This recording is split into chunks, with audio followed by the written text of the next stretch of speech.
현대소설 12. 12. 현대소설 12. 순위 삼촌? 이 작품은 해방 이후 제주도에서 일어난 가상 사건을 소재로 하는 소설로 북제주군 조천면 북종리에서 벌어진 양민 학살 사건을 모델로 하고 있다. 이 작품은 순이 삼촌의 삶을 통해 과거의 그 사건이 현재까지 살아있음을 상징적으로 보여준다. 즉 살아남은 사람들의 삶이 죽음보다 못한 삶이었을 뿐이며 이들이 존재하는 한 그 사건을 망각하거나 그로부터 벗어나려는 모든 행위는 가장이고 위선일 따름임을 고발하는 것이다. 이처럼 이 작품은 제주 4.3 사건을 민중적 시각에서 조명함으로써 역사적 사실 이면에 숨겨진 진실을 드러내 보이고자 하는 작가 정신을 보여준다. 그 앞부분 줄거리가 이렇게 됐네. 음력 섣달 18에 있는 할아버지의 제사에 맞추어 고향인 제주에 내려간 나는 친척인 순이 삼촌이 얼마 전 삼촌 자신의 옴팡밭에서 스스로 목숨을 끊었다는 소식을 듣게 된다. 이 소식을 계기로 제삿날에 모인 집안 어른들은 나의 어린 시절에 벌어진 순이 삼촌의 죽음과 관련 있는 10여 년 전의 양민 학살에 대한 이야기를 꺼낸다. 그러니까 그 순이 삼촌이 어떤 사건이 일어난 지 30여 년 뒤에 자살을 한 거네. 제주 4.3 사건은 문제는 많이 알려져 있지. 현경의 순이 삼촌이 발표될 때만 해도 사람들이 잘 몰랐어. 지금처럼 뭐 그렇게 많이 알려진 그런 상황이 아니었어. 그리고 정확하게 알려진 상태도 아니었고. 기분 같아선 은연중에 서청을 변호하는 공호부를 면박주고 싶었지만 꾹 눌러 참았다. 그래도 내 말은 약간 서슬져서 나왔다. 서슬져다라는 게 서슬푸르다라는 단어에서 나온 거잖아. 그치? 서슬푸르다 해서 마치 그 눈빛이나 말투나 이런 것들이 차가운 걸 얘기하는 거야. 그러니까 여기는 약간 서슬져 나왔다.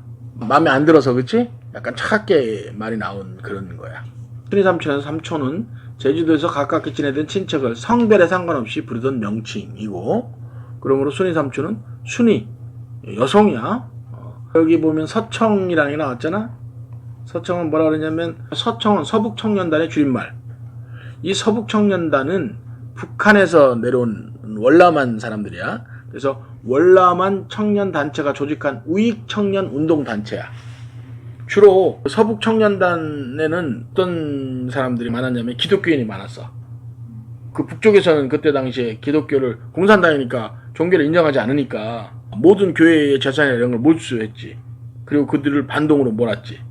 그러자 그들은 아직 그 38선에 견고하지 않은 해방 그때니까 1945년에서 50년 사이니까 전쟁이 일어나기 전이잖아. 그러니까 남쪽으로 내려와서 서북 청년단 서청을 하고서 남쪽에서의 이데올로기적 행동을 했지. 즉 공산당을 쳐부시는 그런 역할을 맨 앞에서 한 거야. 왜? 서청은 자기의 모든 재산이나 모든 걸 다 북쪽에서 뺏기고 온 사람들이니까 공산당에 대한 적개심이 대단했지. 그래서 이제 서청이 4.3 사건에 투입됐다는 얘기는 제주도 4.3 사건을 좌익 세력, 즉 공산당의 투쟁으로 만들어 놨다고 볼 수 있지. 그래야 서청 애들이 거기 가서 막 빨갱이라고 제주도민들을 막 때려잡을 거 아니야. 그 공산당을, 즉 좌익을 척결하는 데 있어서의 선봉부대가 바로 서청이니까. 그래서 이제 알만한 사람들은 아는데, 그런데 고모부가 서청을 변호해. 그러면 서청을 변호한다는 얘기는 제주도민이 좌익일 수 있다, 빨갱이들이었다라고 생각할 수 있는 거 아니야. 근데 이 사람들은 진실을 아는 사람들이잖아. 그렇지 않다는 걸 아는 사람들이잖아. 어쩔 수 없이 그 살기 위해서 그렇게 했을 뿐이라는 걸 아는 거 아니야. 그러니까 여기서 이런 단어가 나온 거야. 요 한 문장만 정확히 이해하면 나머지는 너무 쉬워. 즉 기분 같아서는 은연중에 서청을 변호하는 공호부를 면박주고 싶었어. 공호부 제대로 알기나 하세요? 제주도민들이 그럼 좌익이었단 말이에요? 전부 다 빨갱이였어요? 라고 하고 싶은데 꾹 눌러 참았어. 그래도 공호부한테 내가 던지는 말들은 약간 서슬서 나올 수밖에 없었어. 차갑게 나올 수밖에 없었다. 그러면 이제 그것만 이해하면 너무 쉬운 거지. 공호부님, 공호부는 당시 30만 도민 중에, 그러니까 설명한 얘기잖아요. 30만 도민 중에 진짜 빨갱이가 얼마나 된다고 생각했을까? 도대체 얼마나 된다고, 진짜 빨갱이 얼마나 되는데 그 제주도민이 공산화됐다고 생각해서 막 그냥 다 죽였습니까? 이런 얘기잖아. 그것이야 뭐 10,000명쯤 되는 비무장 공비 빼버리면 얼마 돼요? 근데 비무장 공비? 그러면 비무장한 빨갱이도 10,000명이 넘었다는 얘기 아니요. 그리고 무장 공비, 무장한 빨갱이들도 한 300명쯤 될까? 공무부는 전혀 모르고 있었던 거야. 이 말에 나도 모르게 발칵 성미가 났어. 화가 났네. 도대체 비무장 공비라는 게 뭘까? 도대체 비무장 공비가 뭐예요? 무장도 안 한 사람을 공비라고 할 수 있어요? 공비가 빨갱이인데 원래는 북한에서 남쪽으로 난파된 그 간첩을 우리가 공비라고 하는데 이때도 공비라는 말 쓴 거야. 그 중에서 무장한 공비를 무장 공비, 무장하지 않은 간첩을 그냥 공비 이랬단 말이야. 그러니까 여기는 제주도에 한 40명이 공비야, 빨갱이야 이런 얘기야. 그래서 무장도 안 한 사람을 공비라고 할 수 있어 마침? 제주도 말인가 봐. 그 사람들은 중산간 불악 소각으로 산 중간 쪽인들 다 소각시켰어. 그래서 소각해서 밑으로 내려오면은 우익이라고 했고 위로 올라가면 좌익이라고 그냥 해버렸어. 그래서 중산간 불악 소각으로 갈 곳을 잃어가지고 한라산 여기저기 동굴에 숨어 살던 피난민이야. 그걸 전부 다 공비라고 한 거야. 무장 안 한 빨갱이라고 한 거야. 나의 반박하는 말에 공무부는 의외라는 듯이 흘낏 나를 바라봤다. 공무부는 진실을 잘 모르는 사람이라고 볼 수 있어. 그건 서울 좋게 말이 맞아. 나도 직접 내 눈으로 봤쥬. 목장지대에서 작전 중인데 아기 울음소리가 들리길래 덤불속을 헤쳐 수색해보니 동굴이 나왔는데 그 속에 비무장 공비 20명 이상이 들어있지 않았어? 비무장 공비가 아니라 피난민이었어. 그게 비무장 공비가 아니라 피난민이라는 말이에요. 하고 나는 다시 한번 단호하게 공무부의 말을 수정했다. 애기도 그럼 뭐 공비입니까? 그 소리잖아, 그지? 맞아. 내가 말을 자꾸 실수했으면서 자꾸 실수하는 것 같아요. 그땐 산에 올라간 사람은 무조건 폭도로 봤으니까 이게 정답이지, 그지? 산에 간 사람들은 무조건 폭도, 좌익, 공비로 본 거야.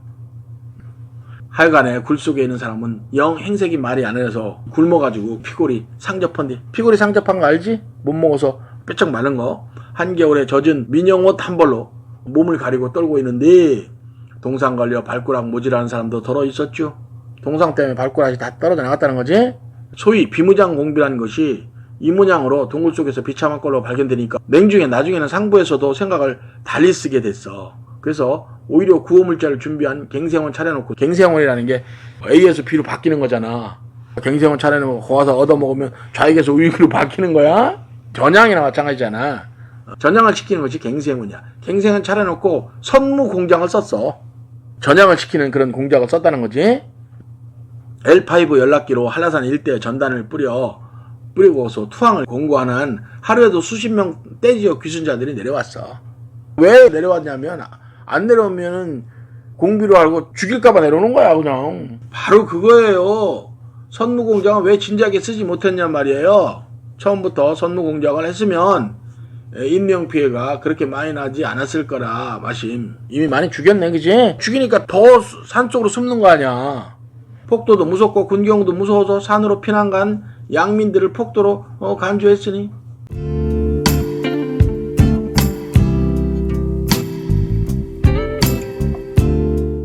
이쪽도 아니고 저쪽도 아닌 사람들인데 글쎄 말이요. 대유격전이라는 것이 본디 정치 7회 군사 3인데 이건 정치는 쥐뿔도 없고 무작정 군사행동만 했으니 창설 1년도 못된 군대니 오죽할 것고, 거기에 파견된 군대들이 그러니까 군기가 없었기 때문에 지들 맘대로 막 사람도 죽이고 막 그렇게 했던 거야. 만약에 군기가 센 군형이 상부에 명령 없으면 절대 사람 못 죽이잖아. 그런 걸 얘기하는 거야. 아, 떼죽음 당한 마을이 어디 우리 마을 뿐이던가? 아, 여기서도 떼죽음 당했구먼. 이 섬 출신이거든. 아무라도 붙잡고 물어보라. 필시 그의 가족 중에 누구 한 사람이, 아니면 적어도 사촌까지 중에 누구 한 사람이 그 북새통에 죽었다고 말하리라. 분명히 다 가족들 중에 분명히 죽은 사람이 있다. 군경 전사자 몇백과 무장공비 몇백을 빼고도 와, 엄청 죽었네. 3만 명에 이르는 그 막대한 죽음 도대체 무엇인가? 아까 제주도민 30만이라고 그랬잖아. 30만 중에 3만이 죽은 거야. 10%가 죽은 거야. 대사를 치르려면 사기 그릇 좀 깨지게 말이라는 속담은 이 경우에도 적용되는가? 이게 무슨 소리냐면, 대사를 치려면 사기 그릇 좀 깨지게 마련이다. 이거는 큰 일을 치르려면 조그만 일들은 어쩔 수 없다, 그런 소리야. 그죠? 좌익 세력들을 척결하려면 3만 명 10% 죽이는 거 어쩔 수 없어, 이렇게 돼버리는 거야. 무시무시한 거지. 그럼 그런 속담이 이 경우에도 맞는가? 아니다. 어디 그게 사기 그릇 좀 깨진 정도냐. 아, 멀리 육지에서 바다 건너와 그 적지 않은 희생을 치러가면서 폭동을 진압해준 장본인들에게 오히려 원한을 품어야 되니 이 무슨 회개한 인연인가? 그러니 누가 뭐래도 그건 명백한 죄악이었다. 그런데도 그 죄악은 30년 동안 여태 단 한 번도 고발되어 본 적이 없었다. 도대체가 그건 엄두도 안 나는 일이었다. 왜냐하면 당시에 군 지휘관이나 경찰 간부가 아직도 권력 주변에 머문 채 떨어져 나가지 않았으리라고 섬사람들은 믿고 있기 때문이었다. 섣불리 진실을 얘기할 수가 없는 거야, 그지? 그래서 섣불리 진실을 들고 나갔다가는 빨갱이로 몰릴 것이 두려운 거야. 지금도. 그때는 다 죽었으니까 지금도 죽을 수 있다는 거지. 고발할 용기는커녕 합동 위령제 한번 떳떳이 지낼 배심조차 없었다. 하도 무섭게 당했던 그들인지라 지레 겁을 먹고 있는 것이었다. 그렇다. 그들이 원하는 것은 결코 고발이나 보복이 아니었다. 다만 죽은 사람들의 합동 위령제를 한번 떳떳하게 올리고 위령비를 세워서 억울한 죽음들을 혼을 달래주는 게 진혼이야. 진혼곡이라는 곡도 있어. 진혼하자는 것이었다. 그들은 가해자가 쉬쉬해서 30년 동안 각자의 어두운 가슴속에서만 갇힌 채 한 번도 떳떳하게 햇빛을 못 본 원혼들이 해코지할까봐 두려웠다. 억울하게 죽은 사람들의 그 원한을 달래주지 못한 부끄러움다는 얘기야, 이게. 그래서 뭐 원혼들이 해코지할까봐 두려웠다. 정말 해코지한다 그런 것보다 부끄럽다는 얘기지. 그들의 원한조차도 제사 한번 못 지내주다니 이런 거야. 첫 달 18에 그날 해질녘이 다 되어서 군인들이 과거로 돌아간 그 사건으로, 그지? 군인들이 2대의 3쿼터에 분승해서, 3쿼터는 얘기하는 거야. 3쿼터에 분승해서 타고서 떠난 다음에도 마을 사람은 그들의 운동장에 남아있었다. 그들은 조회 때 뒤 우익 가족이 있는 데로 몰려 살아남은 가족끼리 서로 부들고서 마을에서 들려오는 타 죽은 소울음보다 더 질긴 울음을 입에 물고 있었다. 그러니까 이 우익 사람들은 운동장에 놓고 나머지 마을은 그냥 다 불태워버린 거야. 짐승이니 아이니 이런 거 따질 거 없이 그냥 사람이니 뭐 다 싹 태워버린 거야. 내 입에서도 겁먹은 울음은 그치지 않았다. 땅거미가 내리기 시작한 운동장의 진창 흙은 함부로 내달린 3쿼터 바퀴 자국으로 여기저기 무섭게 패여있고 벗겨진 만월표 고무신짝들이 수없이 널려 있었다. 그 위로 불타는 마을에 불빛이 밀려와 땅거죽이 붉게 물들었다. 교실창이 이내 멀게졌다. 그러나 마을 사람들은 하늘 가득히 붉은 노을처럼 번져가는 불기운에 압도되어 더욱 서럽게 곡성을 울릴 뿐 누구 하나 울타리께로 가서 불타는 마을을 직접 내려다보려는 사람은 없었다. 겁나서 자기들도 죽을까봐. 그날 밤 사람들은 한 길을 피해 모두 한 교실로 몰려들어가 서로 부단고 밤을 지새우는데 밤중에 우리들은 2번 호되게 놀랐었다. 한 번은 마을에서 대밭이 타면서 마구 터지는 폭죽 소리를 총소리를 잘못 알고 놀랐고, 또 우리까지 죽는 게 아닌가, 그지? 우리를 향해 쏘는 게 아닌가. 또 한 번은 죽은 줄만 알았던 순이 삼촌이 살아 돌아와 밖에서 유리창을 두드렸을 때였다. 순이 삼촌이 좌익으로 몰려서 학살당하는 그 현장에 있었는데 안 죽고 살아나왔네. 삼촌은 밤이 이슥해진 그때까지 시체 무더기 속에 파묻혀 까무라쳐 있었던 것이다. 기절해 있었던 거야. 총을 안 맞고. 교실 안에 들어선 당신은 이상하게도 사람들에게 접근 안에 들지 않았다. 그렇지. 그들도 가해자로 보이는 거니까. 길수영이 가서 소매를 잡고 끌어도 막무가내를 뿌리치고 저만치 홀로 떨어져 웅크리고 있었다. 다른 사람들처럼 울지도 않았다. 2 아이를 잃고도 울음이 나오지 않은 것은 공포로 완전히 오간이 봉사되어 버린 때문이 아니었을까. 그러니까 이때 순이 삼촌의 2 아이까지 죽은 거야. 아마 울음은 공포가 물러가는 며칠 후에야 둑이 터지듯 밀려 나올 것이었다. 순이 삼촌은 그 학살의 현장에서 유일하게 살아남은 사람이었네. 그는 30년 동안 고통받다가 30년 뒤에 자살하고 마네. 슬픈 이야기네요. 이 제주 4.3 사건은 어마어마한 얘기들 많지. 말로 다 할 수 없을 정도의 그런 거 있잖아. 교회에다 전부 몰아넣고 교회를 불탠다거나 뭐 등등 뭐. 그래서 지금은 이제 4.3에 대해서 제주도민들도 정확한 저기를 알고 있고. 질문. 여기 폭동을 진압해준 장본인들에게 오히려 원한을 품어야 하다니 자리가. 그러니까 이 시각을 잘 생각하라고. 원래는 폭동 자체도 사실은 그 음모일 수도 있는 상황이야. 이곳에서의 그 얘기는 지금의 시각으로 보면 이것도 문제가 있는 거지. 실제 그 좌익들의 폭동이 아니었거든. 그렇다면 만약에 폭동이라고 쳐. 작은 폭동이 일어났다고 쳐. 혹시나 정치적인 성향이 다른 사람들이 폭동이 일어났다고 쳐. 그러면 이제 정부 쪽에서 그 폭동을 진압하려고 군인들을 보냈을 거 아니야. 그래서 혹시나 그 작은 폭동이 있었어도 그걸 진압을 했을 거 아니야. 그런데 적잖은 희생을 치러가면서 폭동을 진압해준 장본인들, 육지에서 온 군인들이야. 민간인들도 있었지. 누구? 소총. 이런 사람들에게도 오히려 원한을 품어야 하다니. 걔네들이 와서 폭동을 빙자해서 그냥 3만 원 죽였는데 30만에 10% 33만 원 죽였는데 그게 폭동 진압이야? 학살이지? 걔네들이 원수지 원수.